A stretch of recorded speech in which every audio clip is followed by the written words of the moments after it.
Մենք ավարտեցինք ուսումնական տարին, ուսումնական տարվա ընթացքում իրականացրեցինք ՈՒԴԱՊ-ի 4 հաշվետվություն և դրանց վերլուծությունը պարբերաբար ներկայացրել եմ, հիմա արդեն հատվածաբար յուրահատուկ ուղեցույցների ձևով կբացատրեմ որոշակի կոնկրետ աշխատանքներ, այսօր կխոսենք ներդպրոցական վերահսկողության նպատակի, բովանդակության և ծավալի մասին։ Վերցրել եմ մի պարզ օրինակ, ներդպրոցական վերահսկողության թեման մի փոքր ձևափոխել եմ, սա իրական աշխատանք է, հաշվետվություններից մեկից եմ վերցրել և եկեք նայենք 10-րդ և 11-րդ դասարանների նպատակային ծրագրով ուսումնասիրվող առարկաներից ամփոփիչ գրավոր աշխատանքների վերլուծություն, ուսուցիչների աշխատանքի և դասարանման որակի ստուգման նպատակով։ Ես իմ գրածը ձեզ ներքևում չեմ կարդա, բայց այս թեման ես բաժանել եմ 4 առանձին ներդպրոցական վերահսկողության թեմաների և եթե դուք նկատում եք, սրանցից յուրաքանչյուրը բավականին ծավալուն ներդպրոցական վերահսկողության աշխատանք է և հաջորդ էջերի վրա ես ձեզ կներկայացնեմ այդ աշխատանքի առանձնահատկությունները, հուսով եմ իմ հետ կհամաձայնվեք։ Ես այս վերլուծությունը նաև տեքստային ձևով բլոգում կտեղադրեմ, որպեսզի դուք անհրաժեշտության դեպքում ուղղակի բլոգից կարդաք այն տեքստը, որի մասին ես այստեղ բացատրում եմ, որովհետև սլայդից կարդալը այնքան էլ հարմար չէ։ Այսպիսով, նախ գրավոր աշխատանքների կազմակերպման մասին երբեմն մեր գործընկերները, դպրոցների տնօրենները գրավոր աշխատանքներ են կազմակերպում այսպես կոչված տնօրինության կողմից, մոռանալով, որ թեմատիկ պլանով բոլոր ժամերը ուսուցիչը արդեն ծանրաբեռնել է, նախատեսել է ինչ աշխատանքներ է իրականացնելու և եթե որևէ առարկայի որևէ դաս մենք վերցնում ենք տնօրինության կողմից գրավոր աշխատանք տալու համար, ապա մենք խանգարում ենք ուսուցչին իրականացնել առարկայի ծրագրի կատարումը, որը հետո հանգեցնելու է ինչ-որ մի թեմայի թերի ուսումնասիրություն։ Հետագայում այդ թեման լավ չյուրացնելու պատճառով ամփոփիչ գրավորների ժամանակ երեխաները այդ հարցերին կպատասխանեն վատ և մենք կզարմանանք, թե թեմատիկ պլանով բավարար ժամանակ ենք նախատեսել, բայց երեխաները չյուրացրեցին, կմոռանանք, որ մենք խանգարել ենք նրանց այդ բանը յուրացնելու հարցում։ Դրա համար խնդրում եմ եղեք ուշադիր, առաջարկում եմ տնօրինության կողմից գրավորի փոխարեն ուսումնասիրել ամփոփիչ աշխատանքի արդյունքները, եթե չեք վստահում, մտածում եք, որ գրավոր աշխատանքի ժամանակ երեխաները օգտվում են կամ արտագրում են կամ հուշում են իրար, ապա պլանավորման իրականացման և ստուգման ժամանակ ներկա եղեք և արդյունքները դուք կունենաք արդեն արժանահավատ այնքանով, որքանով դուք կարողանաք այդ պրոցեսը կազմակերպել։ Ուրեմն գրավոր աշխատանքի նպատակի մասին։ Նպատակը սահմանելով մենք միևնույն է անհրաժեշտություն ունենք հասկանալու գրավոր աշխատանքի բովանդակությունը, որովհետև եթե ամբողջ թեման է ներկայացնում գրավոր աշխատանք, որտեղ մեծ թեմաները կարող են 2 գրավոր ունենալ, ապա պետք է հասկանանք, արդյոք թեմայի բոլոր պարագրաֆները կամ ամբողջ նյութը իր ծավալով ըստ վերջնարդյունքների ընդգրկված է ուրեմն բովանդակության մեջ, արդյոք ներկայացված են թեմայի դժվար բաժինները, թե դրանք ուրեմն ուսուցիչը խուսափել է մտածելով, որ երեխաները կդժվարանան գրեն, արդյոք շատ են բարդ հարցերը կամ հեշտ հարցերը, սրանք բոլորը հետևանք ունեն, որովհետև եթե դուք առաջադրանքները նշում բարդ 5 բարդ վարժություն եք դնում, ապա աշակերտների մի մասը պարզապես չի կարողանա դրանք լուծել, չի էլ սկսի, որովհետև դրանք բարդ են։ Ծավալը մեծ է, երեխաները կարող էին գրել, բայց քանի որ ժամանակը քիչ էր, ծավալը մեծ էր, նրանք կիսատ գրեցին և չստացան այն արդյունքը, որը մենք կարող էինք ստանալ և այլն, այսինքն այդ բոլոր հարցերի վրա մենք գրավոր աշխատանքի ուսումնասիրության ժամանակ պետք է ուշադրություն դարձնենք, հասկանանք արդյոք ուրեմն ամեն ինչ ճիշտ է կազմակերպվել ուսուցչի կողմից։ Եթե մենք խոսում ենք դասավանդման որակի մասին, ապա դասավանդման որակը միայն գրավորի գնահատականները չեն, կամ բանավոր պատասխանների ձևավորող գնահատումը չի։ Դասավանդման որակը շատ գործոններից է կազմված։ Օրինակ, եթե դասարանում սովորողների կողմից նյութի յուրացումը բարելավվեց հանկարծ, դա միանշանակ բխում է նրանից, որ ուսուցիչը սկսեց օգտագործել ավելի արդյունավետ դասավանդման մեթոդ։ Եթե ուսուցիչը չի փոխել դասավանդման մեթոդը, որտեղ ուսուցիչների մի զգալի մասը անընդհատ օգտագործում են այդ համակցված դասի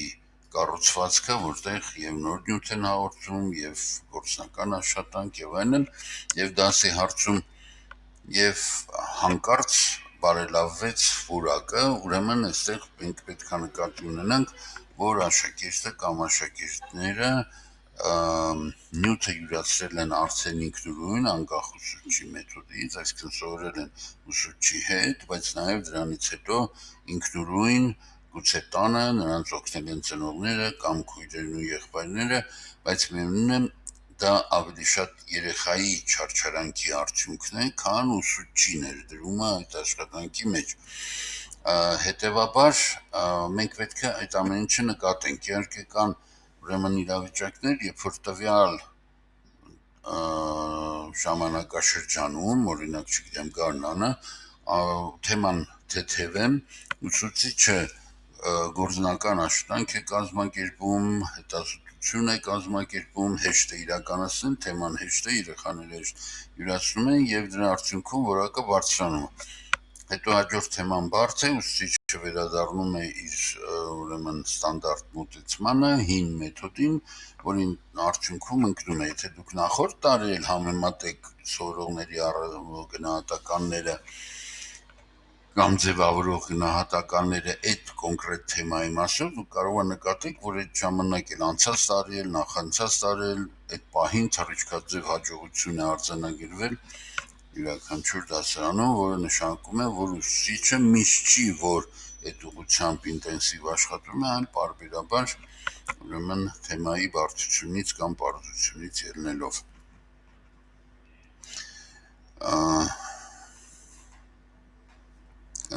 Այստեղ այդ իմ խոսքի ուրեմն շարունակությունն է նկարագրած, մենք պետք է սովորենք վերլուծությունները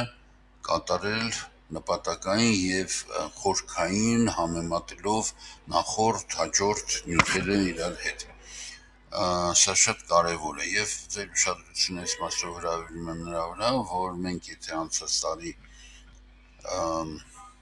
անցած ուսումնական տարվա ընթացքում հաշվետվությունները գրում էինք եւ սովորում էինք ամենապարզ գործընթացները միասին, հիմա դրանք լավ պատկերացնում ենք կամ բավարար չափով պատկերացնում ենք, կամաց եկող տարվանից սկսելու են գալ ավելի բարդ պահանջներ, բայց ոչ այնքան բարդ, որ ձեզ չափազանց ծանրաբեռնի, բայց մի քայլ գնալու ենք առաջ եւ հետեւաբար այս ամեն ինչի վրա պետք է մենք ուշադրություն դարձնենք։ Ուսուցչի աշխատանքի կազմակերպվածությունը եւ դասավանդման որակը բոլորովին տարբեր բաներ են, բայց իրար հետ կապված են, որովհետեւ եթե ուսուցիչը իր աշխատանքը կազմակերպված է իրականացնում, հետեւաբար դա ազդում է որակի վրա եւ մենք պետք է առանձնացնենք ինչ ենք ուսումնասիրելու մինչեւ դասալսումը ուսուցչի աշխատանքում, թեմատիկ պլան, մատյան, գրավոր աշխատանքների բովանդակություն, գրավոր աշխատանքների արդյունքներ, գնահատումը ճիշտ է իրականացված թե չէ եւ այլն, դասերի պլաններ, կարճ դասերի պլաններ, երկար դասերի պլաններ, նոր լաբորատոր աշխատանքի պլաններ եւ հետո նոր գալիս ենք դասալսման, այսինքն մենք բավականին երկար ճանապարհ ենք անցնում, որպեսզի հասկանանք, թե իրականում ուսուցիչը իր աշխատանքը ինչպես է կազմակերպում եւ այդ ինչքան լավ է կազմակերպում ուսուցիչը իր աշխատանքը, այնքան այն ավելի էականորեն փոփոխում է աշխատանքի արդյունքը, այսինքն դասավանդման որակը, գնալով որակը բարձրանում է եւ մենք դա տեսնում ենք երեխաների արդյունքից, ինչպես նաեւ նրանց մասնակցությունից եւ այլն։ Հետեւաբար մենք պետք է դրանք տարանջատենք, մի բան է ուսումնասիրել ուսուցչի աշխատանքի կազմակերպվածությունը եւ մի բան է ուսումնասիրել դասավանդման որակը, դրանք պետք չի միասին վերցնել ու հետո ուրեմն վերլուծությունների ժամանակ շփոթմունք լինի։ Օրինակ դասի պատրաստվածության մի չափանիշ է, որ եթե դասին դեռևս 5 րոպե կա, բայց ուսուցիչը աշխատանքը որ պլանավորել էր ամբողջությամբ իրականացրել է եւ հիմա շփոթված թերթում է գիրքը, որպեսզի գտնի անհրաժեշտ նոր վարժություններ, որը խոսում է իրավիճակին չտիրապետելու եւ լավ դասին չպատրաստվելու մասին, կամ երբ որ ավելի շուտ դաս զանգը տալիս է, բայց ինքը նյութը չի վերջացրել եւ ինչ է անելու։ Սա խոսում է նրան պատրաստվածության մասին։ Ուսուցչի աշխատանքի մեջ շատ կարևոր են մեթոդները, որոնք մենք ուսումնասիրում ենք, երեխաների արդյունքները, սովորողի առաջընթացը, դասարանի առաջընթացը եւ այս ամենը մեծ հնարավորություն է տալիս գնահատել որակը։ Սա շատ կարևոր է եւ դրա վրա պետք է ուշադրություն դարձնենք։ Եթե մենք պլանավորում ենք 10-րդ, 11-րդ դասարանում այսպիսի մեծ աշխատանք, մենք պետք է հասկանանք, թե ով է այդ աշխատանքը իրականացնելու։ Նախ պետք է ֆիքսենք, թե քանի դասարանում ենք ուսումնասիրությունը կատարելու։ Միգուցե անհրաժեշտություն առաջանա, ասենք միայն 10-րդ դասարանը այս փուլում ուսումնասիրել եւ գրենք ոչ թե 10 եւ 11-ում, այլ ուղղակի գրենք 10-ում, հասկանանք ով է իրականացնելու մեթոդներման նախագահները, մեր լավագույն ուսուցիչներն են, նրանք շատ ծանրաբեռնված են դասերով եւ գործնականում դասալսումների մասով մեզ չեն օգնի։ Դասերից հետո փաստաթղթերի ուսումնասիրության մասով կօգնեն, բայց դասալսումներ նրանք քիչ են անելու։ Տնօրենի տեղակալը դասերի ընթացքում նույնպես բավականին ծանրաբեռնված է։ Իհարկե որոշ դասալսումներ կարողանա անել, օրինակ օրվա ընթացքում 2 դասալսում, բայց եթե դասալսումների թիվը ահռելի է, ապա նա մեծ օգնական չի դարձում, որովհետև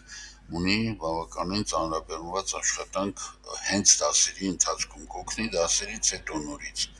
Այսինքն դա ստացվում է, որ դասերի ընթացքում բոլոր դասալսումները պետք է իրականացնի տնօրենը,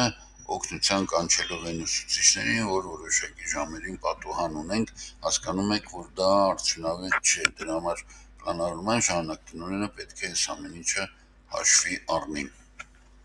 Մենք շատ գործոնների վրա պետք է ուշադրություն դարձնենք մեր աշխատանքի ընթացքում։ Այդ գործոնները անընդհատ կավելանան, ամեն ինչի, որ մենք ձեզ առաջարկելու ենք միանգամից անել, բայց փուլ առ փուլ, քայլ առ քայլ այդ աշխատանքները սովորելով մենք կվարժվենք եւ դրանք էլ արդեն մեր համար դժվարություն չեն ներկայացնի, միևնույն ժամանակ մենք կպլանավորենք նաեւ օրինակ մեթոդներման նախագահների ուսումնական ծանրաբեռնվածությունը, որպեսզի մասնակցեն այս աշխատանքներին, առաջնորդություն կզարգացնեն, որ ունենանք ուսուցիչներ դպրոցում, ովքեր այս աշխատանքներին կկարողանան մասնակցել, դրանք շատ կարևոր են մեր ընդհանուր աշխատանքի համար։ Ես շատ շնորհակալ եմ այս ուսումնական տարվա ընթացքում համատեղ մեր աշխատանքի համար, ձեր համբերության ու պատրաստակամության համար, հուսով եմ հարգելի տնօրեններ, որ նոր ուսումնական տարում ավելի հաջողություններ կունենանք։